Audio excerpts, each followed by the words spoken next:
जय हिंद बच्चों। आज हम 10th क्लास मैथमेटिक्स के बहुत ही इंपॉर्टेंट चैप्टर जो कि 11th में भी जरूरी है और हायर क्लास में जैसे जैसे आप जाएंगे उतना जरूरत इसकी बढ़ती जाएगी। 9th क्लास में भी इसके बारे में ब्रीफ इंफॉर्मेशन पढ़ा था आपने कि कोऑर्डिनेट ज्योमेट्री। इसमें पढ़ना क्या है, ध्यान से सुनना आप। कोऑर्डिनेट ज्योमेट्री में हमने इसके बारे में किसी भी पॉइंट के बारे में अगर हम बताते हैं तो उसके लिए रेफरेंस पॉइंट बहुत जरूरी होता है। रेफरेंस पॉइंट, अगर सपोज किया कहीं लोकेशन पर मुझे जाना है तो उसके लिए रेफरेंस पॉइंट की आवश्यकता होती है।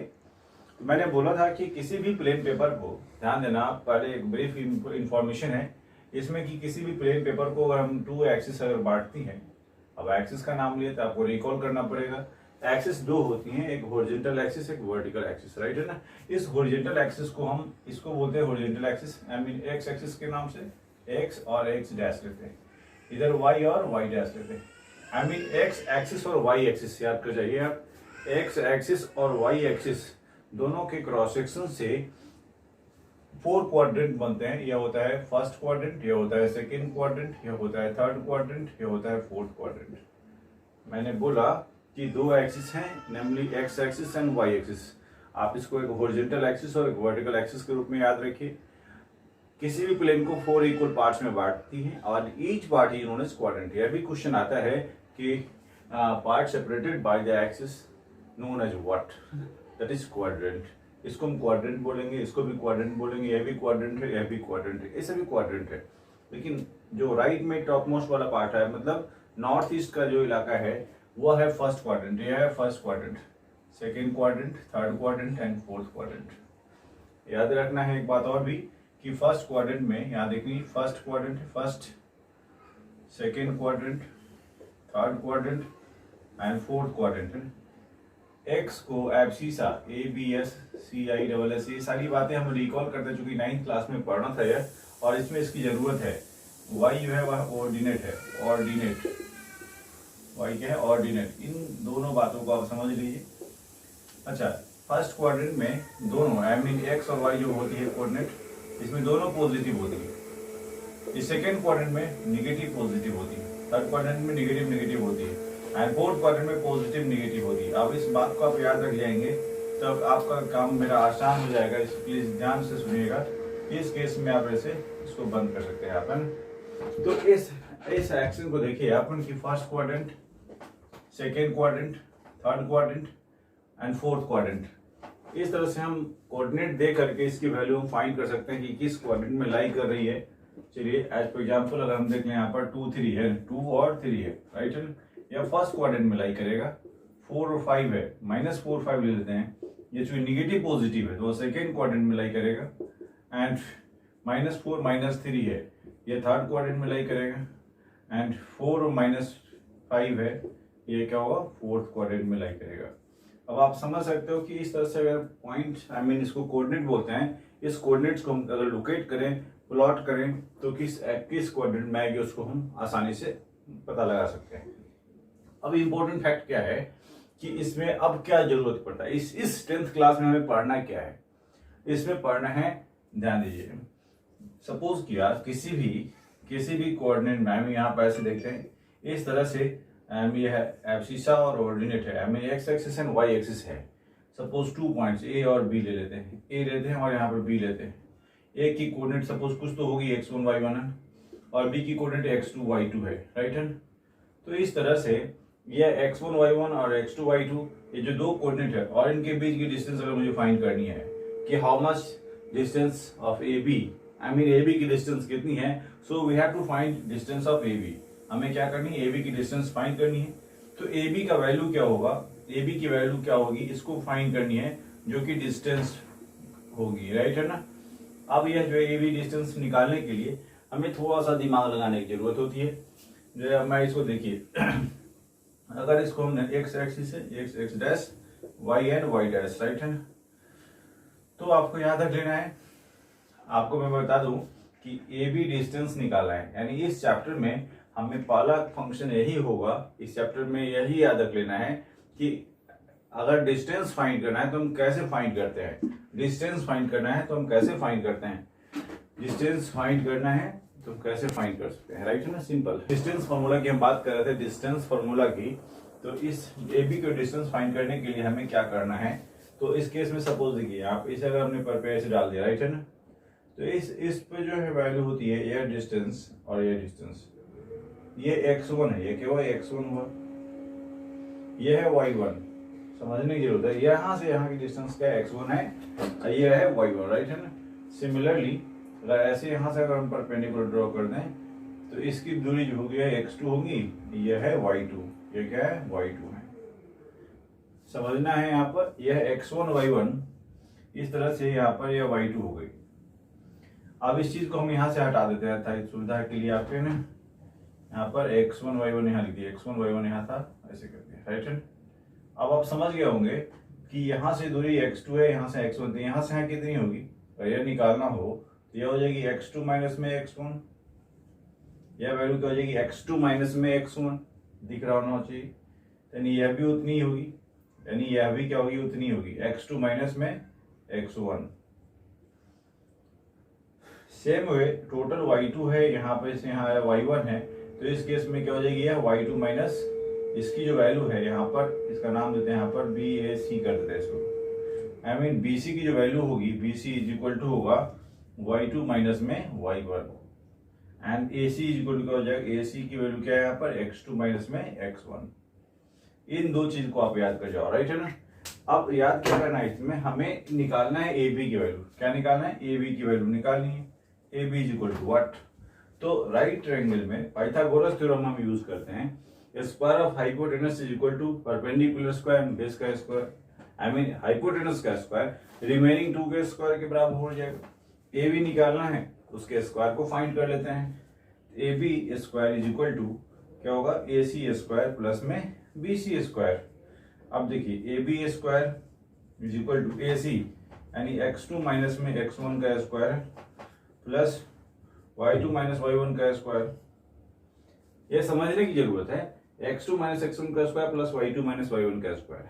अब मुझे ए बी निकालेंगे तो इसके ऊपर से स्क्वायर रूट लग जाएंगी, A B is equal to under root है ना x2 माइनस में x1 का square plus y2 minus y1 का होल स्क्वायर, ऐसा कर देंगे, इसके ऊपर स्क्वायर रूट लग जाएंगी। फाइनली ये डिस्टेंस निकल गया, इसको हम किस नाम से जानते हैं, डिस्टेंस फार्मूला। याद कर जाना आप, डिस्टेंस फार्मूला। अब आपको याद रख लेना है इसका डिस्टेंस फार्मूला क्या हुआ। सपोज ए जो है ना ए x1 y1 है, बी जो है बी x2 y2 है, x2 y2 है। इफ ए इतना एंड बी इतना, then A B is equal to under root x2 minus x1 square plus y2 minus y1 square. यह क्या होता है डिस्टेंस फार्मूला। इसका मैक्सिमम यूज है इस चैप्टर में, आप ध्यान दीजिए, बहुत इंपॉर्टेंट फार्मूला है। ये सारी बातें तो आपको ब्रीफ में जानी थी। यह ए बी की वैल्यू कैसे है इसको मैंने बताने की कोशिश किया है, आप समझ गए होंगे कैसे हम डिस्टेंस किसी भी क्वाड्रेंट में है तो कैसे हम फाइंड कर सकते हैं। चलिए कोई बात नहीं, आप इस कंक्लूजन को जरूर याद रखें, बिल्कुल रट जाएं ताकि आपके क्वेश्चन में बनाने में सहूलियत हो। यह है डिस्टेंस फार्मूला, राइट है। अब एक बात और आता है कि अगर मान लो हमने सपोज किया कि किसी एक्सिस पे है, सपोज के किसी एक्सिस पे पॉइंट है तो उसके बीच की डिस्टेंस कितनी होगी। जैसे आप मान लो जैसे नंबर लाइन है, नहीं नंबर लाइन है, इस तरह से नंबर लाइन होती है, राइट है ना। इस नंबर लाइन पे अगर कोई पॉइंट दे रखा है ऐसे ऐसे, यहाँ से यहाँ की दूरी बतानी है तो क्या करते हैं, यहाँ से टोटल और यहाँ से टोटल उसको माइनस कर लेते हैं। यूजुअली यही करते हैं कि अगर मुझे सपोज किया है, जिससे आप एक बार और बताने की कोशिश करूंगा कि सपोज यहाँ से 0 है, यहाँ से 10 है, यहाँ से 4 है, राइट है, यहाँ से 8 है सपोज, तो इसके बीच की दूरी कितनी, यानी यहाँ से यहाँ कितनी दूरी है उसको निकालनी है अगर, तो हम कैसे फाइंड करेंगे, राइट है ना। निकालने का तरीका ये होगा कि यहाँ से हम इसको फाइंड कर लेते हैं, यहाँ से इसको फाइंड करते हैं, माइनस कर लेंगे। आई मीन 0 to 8 यानी 8 हुआ, माइनस 0 to 4 4 हुआ, 4 को माइनस कर लिया, दैट इज 4, यानी यहाँ से यहाँ की वैल्यू क्या हो गई 4 हो गई। तो ये सेम वे इधर भी वैसा ही करना होता है। अगर किसी भी एक्सिस में ध्यान देना है कि कोई एक्सिस एक्स एक्सिस पे है या वाई एक्सिस पे, जब मैं प्लॉटिंग की बात कर रहा था इस समय आपको जानना जरूरी था कि प्लॉटिंग वाले केस में कि अगर एक्सिस पे है तो एक्स एक्सिस पे तो एक्स की वैल्यू 0 होगी। सपोज एक्स एक्सिस पे है, नहीं एक्स एक्सिस पे है, एक्सिस पे तो इसकी वैल्यू क्या होगी, एक्स की वैल्यू कुछ होगी, वाई की वैल्यू 0 होगी, राइट है ना। दूसरा वाई एक्सिस पे है, वाई एक्सिस पे अगर सपोज किया है तो 0 होगी और दूसरा वाई की वैल्यू वाई कुछ होगी, यानी जिस एक्सिस पे होता है उसकी कुछ न कुछ न्यूमेरिकल वैल्यू होती है। तो आप उस हिसाब से इसके पॉइंट को भी लोकेट करेंगे, आप आराम से निकाल सकते हैं। इस डिस्टेंस फार्मूला को आप बिल्कुल माइंड में लॉक कर दें, बार बार इसकी जरूरत पड़ेगी। अब इसके कुछ क्वेश्चंस हम देखेंगे, इसके बाद कुछ कंसेप्ट भी हैं। तो क्वेश्चन नंबर 1 की हम बात करें तो पूछा क्या इस डिस्टेंस फार्मूला का हम यूज कैसे करेंगे, राइट है ना। अब जरा हम प्रैक्टिकल प्रॉब्लम को देखते हैं तो मुझे फार्मूला यूज करने भी आता है। तो इस क्वेश्चन को देखिए जरा, वो क्या लिखा हुआ है, find the distance between P and Q। I mean P and Q there are 2 points in all। मैंने बहुत बार बताया आपको, जैसे हम कोई बात करते हैं उस केस में हम दो बात जरूर जानते हैं कि what is given and what we have to find.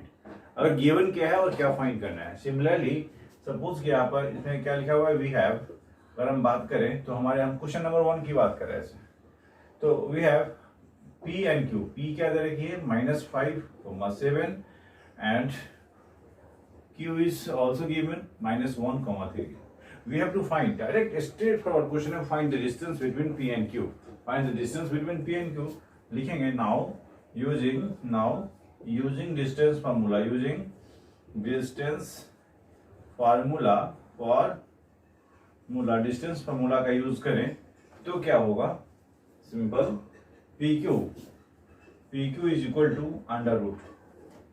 ध्यान दीजिए PQ is equal to under root x1 y1 x2 y2। तो क्या होता है x2 minus x1, I mean -1 -5 ऐसे का होल स्क्वायर प्लस 3 minus 7 का होल स्क्वायर। अब और समझना है यहाँ पर 1 -1 plus 5 का होल स्क्वायर प्लस -4 का होल स्क्वायर। इसकी वैल्यू क्या हो जाएगी, 4 का स्क्वायर प्लस -4 का स्क्वायर, यानी 16 प्लस में 16, यानी √32। यानी क्या हुआ यहाँ पर, अब देखिए 32 है, आई मीन 32 का स्क्वायर रूट निकालेंगे हम, पर आसान है। 16 इंटू 2 4√2 क्या हो जाएगी वैल्यू, 4√2, यानी इसकी वैल्यू क्या होगा 4√2 आंसर। यानी अगर PQ की डिस्टेंस अगर हम बताएं तो 4√2 होगी। अब 4√2 का मतलब क्या हुआ, 4 मल्टीप्लाई बाई √2 की वैल्यू, यह बात हम 1.414 जो भी है, तो आप इसको या इसी तरह से आप छोड़ देंगे तो आपका आंसर आ जाएगा। बड़ा आसान है। इस तरह से अगर कोऑर्डिनेट गिवन हो तो डिस्टेंस आसान कर निकालना बहुत आसान है। एक बात और भी लगता है मेरे मन में कि यह जो वैल्यू है अगर हम इस ऑर्डर में भी कर दें, x2 और माइनस x1 ना करके x1 माइनस x2 कर दें, क्या हो जाएगा, अंतर तो कुछ नहीं आना है, लेकिन थोड़ा सा कायदे से इसी का यूज कीजिएगा, आंसर उसका भी सेम ही आएगा, क्योंकि स्क्वायर करने में वैल्यू पॉजिटिव हो जाती है नहीं, तो इस तरह से इसका ही यूज करना ज्यादा अच्छा रहेगा। अच्छा, एक कंसेप्ट इसमें और भी जान लेना जरूरी था कि अगर सपोज कोई पॉइंट ए है, ए पॉइंट है, इसकी कोऑर्डिनेट x1 y1 राइट है, या xy ही ले लो आप, xy है, और वह ओरिजिन से, आई मीन इसको बी ले लीजिए और ए पॉइंट लेते हैं जो कि 0 0 है, यानी ओरिजिन से जैसे ऐसा है ना, इस उससे इसकी दूरी बतानी मुझे, ए लेते हैं इसको, उसको बी ले लेते हैं, बी, ऐसे इस डिस्टेंस को फाइंड करना है जिसकी कोऑर्डिनेट सपोज इसकी x और y है, तो यह ओरिजिन से 0 0 होती है, तो इस डिस्टेंस को फाइंड करना है तो डायरेक्ट याद कर जाओ, इसकी वैल्यू क्या हो जाएगी, ए बी, इस केस में A B is equal to under root x2 minus x1, I mean x minus 0 हो जाएगा का स्क्वायर प्लस y माइनस 0 का स्क्वायर। तो इसका मतलब क्या हुआ, इस केस में आप याद रख जाओ डायरेक्ट x स्क्वायर प्लस में y स्क्वायर होगा, यानी ये जो कोऑर्डिनेट दे रखी सपोज 2 होता 3 होता नहीं, तो 2 का स्क्वायर प्लस 3 का स्क्वायर, उसके ऊपर रूट लगा दीजिए, दैट इज योर आंसर नहीं। यानी इस डिस्टेंस को फाइंड करने के लिए जब ओरिजिन से हो तो डायरेक्ट यह याद कर जाना है कि ए बी एक डिस्टेंस हुआ कहां से, ओरिजिन से ए पॉइंट की, जब कभी ए की कोऑर्डिनेट एक्स वाई है और दूसरी पॉइंट हुआ ओरिजिन से शुरू हो रही है। तो ओरिजिन से अगर डिस्टेंस निकाला हो तो जस्ट हम उसको 0 0 ले लेते हैं, सॉल्व करने के बाद यही कंक्लूजन, तो डायरेक्ट मुझे ऑब्जेक्टिव टाइप चूंकि पैटर्न बदल चुके हैं, MCQ क्वेश्चंस मैक्सिमम आते हैं, तो उसमें इस तरह के कंसेप्ट को आप ध्यान रखिए, समय वेस्ट नहीं होगा। कोऑर्डिनेट गिवन सपोज 2 3 है, बताया ना भी मैंने 2 3, 2 का स्क्वायर 4, 3 का स्क्वायर 9, 9 4 30, √13 इसका आंसर हो जाएगा। तो लिखने की जरूरत नहीं, कम से कम लिखने की जरूरत पड़ेगी। हाँ, लेकिन आपको तो रिवर्जन करना ही पड़ेगा। चलिए, यह तो था क्वेश्चन। अब हम बात करते हैं सेकेंड वाले क्वेश्चन की। इसमें तो हमें कोऑर्डिनेट गिवन था, तो हमने डिस्टेंस निकाला। अब इसका थोड़ा सा उल्टा रहेगा, find the value of y. Y की वैल्यू फाइंड करनी है। For which the distance between the points this one and this one is 10 units. अच्छा, इसके बीच की डिस्टेंस गिवन है, but we have to find unknown one. हमें इस वाई को फाइंड करना है। कैसे फाइंड करेंगे, इसके लिए हम थोड़ा सा ध्यान देते हैं। इसको मैं मिटा देता हूँ। वाई इसके क्वेश्चन के आंसर है।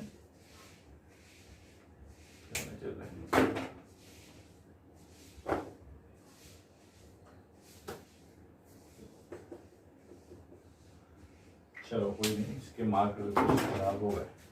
Find the distance, find the value of y for which, ये हम सपोज किया पी और क्यू है। पी कितना है, पी है 2 - 3, 2, -3, और क्यू कितना है 10 वाई, 10 और वाई। अब आप समझ लो, इसके बीच की दूरी मुझे पता है, पी क्यू इज 10 यूनिट्स। क्या दे रखे यहाँ पर 10 यूनिट्स। मैं बार बार बोलता हूँ 10 यूनिट्स, मतलब 10 मीटर 10 सेंटीमीटर जो कुछ भी है, यूनिट्स का मतलब उसी से है। यहाँ पर कोई भी मीटर में हो या सेंटीमीटर में हो, बट समझना है कि पी क्यू दो डिफरेंट पॉइंट हैं, उनके बीच की डिस्टेंस मुझे गिवन है 10 units. Now we have to find the value of y. Y की वैल्यू क्या होगी, सो निकालनी है। तो क्या हो, एक ही फॉर्मूला तो पता है, लिखेंगे। नाउ यूजिंग है ना, now using distance formula, using distance formula for PQ is equal to under root 10 - 2, 10 - 2 होता क्या है x2 - x1। तो पहले वाले से पहले वाले को माइनस कीजिए, स्क्वायर कीजिए, प्लस y -3। आई मीन इसको हम थोड़ा सा अगले स्टेप में -3 को प्लस कर देंगे, ऐसे कर दिए। अब आप समझ गए होंगे कि सेकेंड क्वाड्रेंट y2 - y1 करते हैं, क्योंकि y1 ऑलरेडी माइनस में था, इसलिए उसको हमने ऐसे ब्रैकेट में क्लोज किया। या बहुत ब्लेंडर हो सकता है, जब आप खूब एक्सपर्ट हो जाएंगे तो डायरेक्ट प्लस कर देंगे, कोई दिक्कत नहीं। बट इनिशियल स्टेज में आप इसको माइनर टेबल में देखते रहिए ताकि गलत ना हो। देयरफॉर PQ की वैल्यू, आप PQ डिस्टेंस को 10 यूनिट पता है, 10 इज इक्वल टू, अब यहाँ क्या √8 का स्क्वायर हो जाएगी, प्लस y + 3 का स्क्वायर हो जाएगा, राइट है ना। अब हमारे मन में आइडिया आता है, इस स्क्वायर रूट को हटाते हैं तो कब हटता है, जब हम स्क्वायर करेंगे तो। यानी ऐसे भी याद रखते हैं हम लोग, स्क्वायर रूट हटाने के लिए स्क्वायर करना पड़ता है। तो इधर स्क्वायर कीजिए, स्क्वायरिंग बोथ साइड्स, तो क्या हो जाएगी 10 का स्क्वायर इज इक्वल टू, इधर के स्क्वायर खत्म हो जाएंगे अब, 8 का स्क्वायर प्लस में y + 3 का स्क्वायर, यानी कितना हुआ 100 is equal to 64 plus y + 3 का स्क्वायर, 3 का स्क्वायर, राइट है ना। इसको उठा के इधर ले आओ, 100 - 64 is equal to y + 3 whole square, right है। अब आप समझने 36 हो जाएंगी इज इक्वल टू y + 3 का स्क्वायर। फिर अब इधर हटाएंगे तो इसकी वैल्यू क्या हो जाएगी, अब ये समझना है y + 3 का स्क्वायर इज इक्वल 36। इसको हम 6 का स्क्वायर कर सकते हैं, -6 का स्क्वायर कर सकते हैं, यानी y + 3 का whole square is equal to √36 कर दूं। इधर से स्क्वायर हटा फिर स्क्वायर रूट लग जाएंगी, यानी हटाना हो तो स्क्वायर कर देंगे, लगाना हो तो स्क्वायर। आइए देखिए, इसके स्क्वायर को हटाना चाह रहे हैं हम, जहाँ यहाँ पर स्क्वायर है इसको हटाना चाहते थे, इधर दोनों तरफ हम स्क्वायर तो नहीं कर सकते, इधर से हटाएंगे इस पर स्क्वायर रूट आ जाएगा, राइट है ना। अगर इधर हटाना चाहते थे स्क्वायर करना पड़ेगा। कुल मिलाकर के इसकी वैल्यू ऐसे आ जाएंगी, y + 3 इज इक्वल टू √36। अब क्या हुआ, y + 3 इज इक्वल टू ±6 हो जाएगी। अब दोनों केस आ गए हमारे पास, y इज इक्वल टू क्या आ जाएगी 6 - 3, y इज इक्वल टू में 3 हो जाएगी, राइट है। एक केस और भी बनेगा y + 3। अब इस चैप्टर में हमने पढ़ा भी डिस्टेंस फॉर्मूला क्या होता है। Distance I mean 2 given points की डिस्टेंस अगर फाइंड करनी है, सपोज क्या मैंने यहाँ पर A पॉइंट था जिसकी कोऑर्डिनेट x1 y1 है, राइट है ना, और B जो है जिसकी कोऑर्डिनेट क्या है x2 y2 है, राइट है ना। इसके बीच की डिस्टेंस को अगर हमने निकाला है AB, तो क्या है AB is equal to under root x2 minus में x1 का स्क्वायर, आई मीन इससे इसको एब्सिसा से एब्सिसा ऑर्डिनेट से ऑर्डिनेट को इसके स्क्वायर को माइनस किया, आई मीन माइनस करके स्क्वायर किया, राइट है ना, y2 - y1 इसका स्क्वायर, राइट है ना। ये AB हुआ। ये तो डिस्टेंस फार्मूला हो गया, राइट है। अब इनका यूज करके हम कुछ और भी शो कर सकते हैं, जैसे आता है क्वेश्चन टू शो रेक्टेंगल, देखिए टू शो रेक्टेंगल, आपने देखा होगा रेक्टेंगल के बारे में, नहीं? आप इस कोऑर्डिनेट ज्योमेट्री में रेक्टेंगल का क्या ताल्लुक है आप समझिए। रेक्टेंगल में क्या होता है कि अपोजिट साइड्स आर इक्वल, ध्यान देना है, नहीं, opposite sides are equal. I mean suppose A है, बी है, सी है और डी है, राइट है। यह एक रेक्टेंगल कब होंगी, जब यह साइड इसके बराबर होंगी, यह साइड इसके बराबर होंगी और ईच एंगल 90 डिग्री होगी, राइट है। तो मुझे क्या करना है, एक बात और भी, इस कोने से इस कोने भी बराबर होती है, उसको डायगोनल बोलते हैं।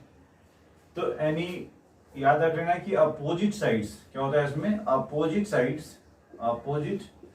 साइड्स शुड बी इक्वल,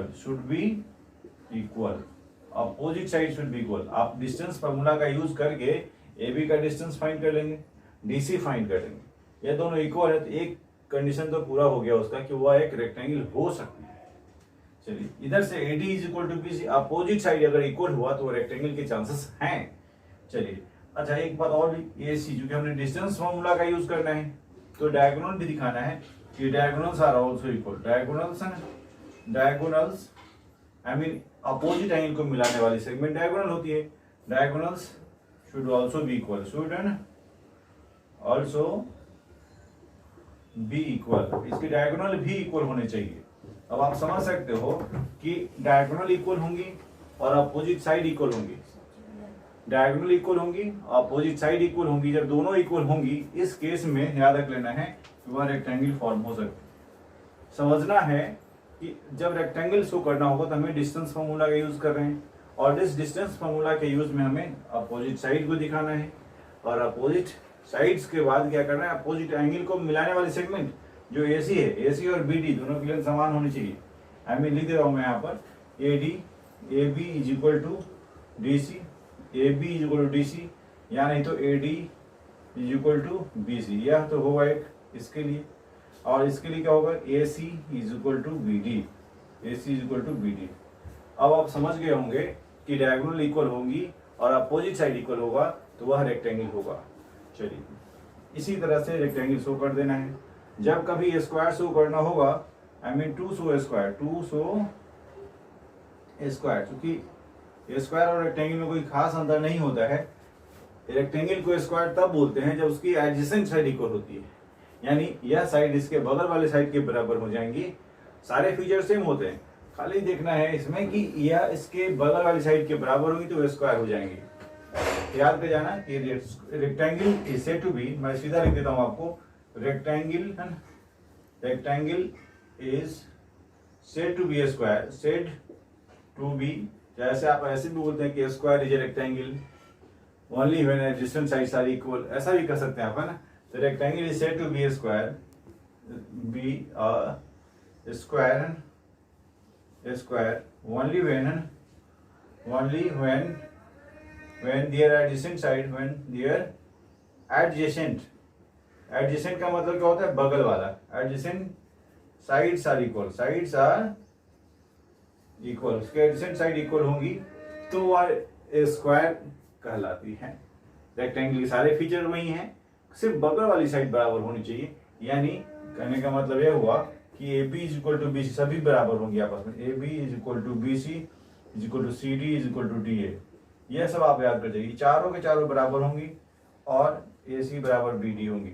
जब कभी हमें स्क्वायर दिखाना होगा तो मुझे चारों साइड का डिस्टेंस निकालना है यूजिंग डिस्टेंस फार्मूला। इस फार्मूला का यूज करके हम डिस्टेंस फार्मूला निकालेंगे और यह डिस्टेंस फार्मूला मैं बार बार लिखता हूँ, बोलता हूँ, डिस्टेंस फार्मूला, इस डिस्टेंस फार्मूला का यूज करके हम ऐसा यूज करेंगे तो ये रेक्टेंगल निकल जाएगा और ये स्क्वायर के लिए डिस्टेंस फार्मूला का यूज करना है। अच्छा, कभी कभी राइट ट्रायंगल या पैरेललोग्राम शो करना, क्या होता है, पैरेललोग्राम, ये भी इसी तरह से है। पैरेललोग्राम में क्या है कि अपोजिट साइड, ध्यान रखना है कि पैरेललोग्राम में आपको याद रख लेना है इससे कि जैसे हम पैरेललोग्राम लेते हैं, इसमें क्या होती है, इसकी अपोजिट साइड इक्वल होती है यह इसके बराबर होंगी, ये इसके बराबर होंगी जो रेक्टेंगल में था। आई मीन डिस्टेंस फॉर्मूला का यहाँ भी करना है, लेकिन यह जो है इक्वल नहीं होती। सपोज ए था, बी, सी और डी। पैरेललोग्राम शो करने के लिए ए बी बराबर होगा डी सी के, ठीक है। ए डी बराबर होगा बी सी के, ए डी बराबर होगा बी सी के। लेकिन यह नहीं, A C is not equal to B D. यह इंपॉर्टेंट फैक्ट है। और इसमें एक बात और भी पढ़ना है, इसमें मीड पॉइंट का कंसेप्ट होता है कि ये एक दूसरे को बाइसेक्ट करते हैं इसके डायगोनल्स। क्योंकि हम सेक्शन फार्मूला बताएंगे तो उस समय इस चीज को बताना ही पड़ेंगे कि क्या होता है आखिरकार इसका मीड पॉइंट फार्मूला, राइट है ना। चलिए फिलहाल इतना इसको समझेंगे आप। पैरेललोग्राम हुआ। इसी तरह रोम्बस में भी यही होता है। रोम्बस में भी क्या है कि इसकी सभी साइड्स आपस में इक्वल होती हैं, डायगोनल्स इक्वल नहीं होती हैं। A B is equal to B C is equal to C D is equal to D A, ये तो बराबर होंगी, ये सब आपस में बराबर होंगी। आई मीन सभी all four sides are of equal length. सबका यूज कैसे करेंगे, डिस्टेंस फॉर्मूला का यूज करेंगे, डिस्टेंस फाइंड करेंगे। अच्छा, डायगोनल्स इसके इक्वल नहीं होती, A C is not equal to B D. तो कुल मिलाकर के कि इन चारों कंसेप्ट में कोई खास अंतर नहीं आया। चाहे रेक्टेंगल शो करना हो, चाहे स्क्वायर शो करना हो, चाहे वो पैरेललोग्राम शो करना हो, चाहे वो रोम्बस शो करना हो। रोम्बस का फोटो आप देखेंगे तो आपको पता चल जाएगा, ऐसे होता है। अब देखिए ये सब तो बराबर दिख रही है आपको, लेकिन ये डायगोनल जो यहाँ से यहाँ और यहाँ, यह बराबर नहीं होती। यह बाइसेक्ट करती हैं एट राइट एंगल्स। इसकी जरूरत नहीं है मुझे। फिलहाल इस बात को समझना है कि यह कैसे हम करेंगे, डिस्टेंस फार्मूला का यूज करके, राइट है ना। अब देखो distance formula, rectangle, square, rhombus. अच्छा एक ही और भी है, हम यहाँ छोटा जगह में बता देते हैं।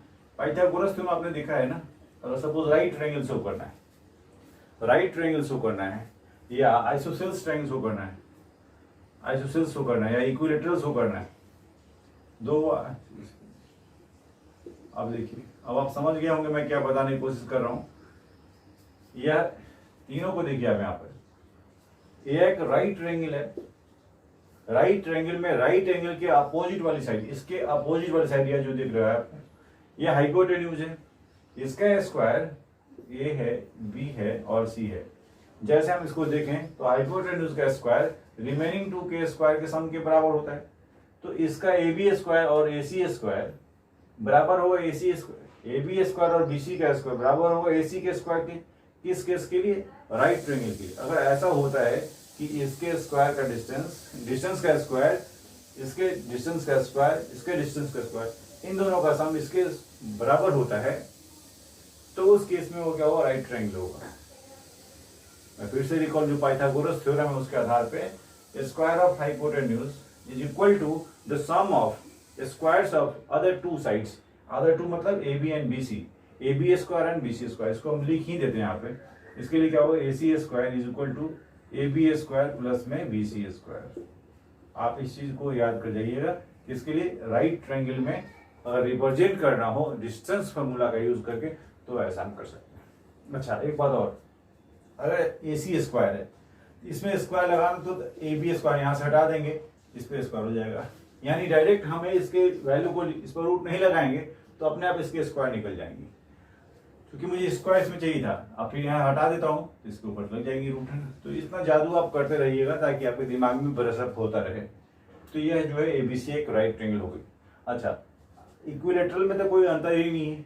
सपोज कि एम एन पी है, एम है, एन है और पी है, तो सभी साइड्स अगर आपस में इक्वल हैं, M N, N P, P M P, तो दोनों आपस में बराबर है तीनों, तो वह इक्विलैटरल है। ये क्या है, इक्विलैटरल। मैं नाम दे रहा हूँ इक्विलैटरल, इक्विलैटरल, इक्विलैटरल हो जाएगा। अच्छा बचा कौन, आइसोसेल्स। आइसोसेल्स में फिर वही डिस्टेंस फार्मूला का यूज करेंगे। सपोज एक्स है या वाई है और जेड है, एक्स वाई निकालेंगे, वाई जेड और एक्स जेड। अगर एक्स वाई और एक्स जेड दोनों इक्वल है, कोई भी दो इक्वल है, तो वो आइसोसेल्स होगा। जब तीनों इक्वल नहीं तो स्केलेन होगा। चाहे स्केलेन शो करना हो, चाहे आइसोसेल्स शो करना हो, चाहे वो इक्विलैटरल शो करना हो, चाहे वो पाइथागोरस शो करना हो, रोम्बस, रेक्टेंगल, पैरेललोग्राम, स्क्वायर, कुछ भी शो करना हो, we have to use this one. इसलिए बहुत इंपॉर्टेंट फार्मूला है, इसको आप बहुत दिल से याद कर जाइएगा ताकि आप उसको भूलें नहीं। और इसके आधार पर क्वेश्चंस आते हैं, हम बनाएंगे उसको। आप इसमें है ना, आप इस तरह के क्वेश्चंस को आप बनाएंगे तो कैसे डिस्टेंस फार्मूला का यूज़ करते हैं उसको हम देखेंगे। तो आप उम्मीद करते हैं कि आपको सारे कंसेप्ट समझ में आए होंगे और आप हमारे इस वीडियो को आप एक बार नहीं, 2 बार नहीं, 3 बार जरूर देखें, कारण कि कंसेप्ट समझ में आएंगे तभी आपके क्वेश्चंस बनेंगे। मैं उम्मीद करता हूँ आप सारी बात समझ गए होंगे। You have to revise all these. Thank you so much and you have to keep watching.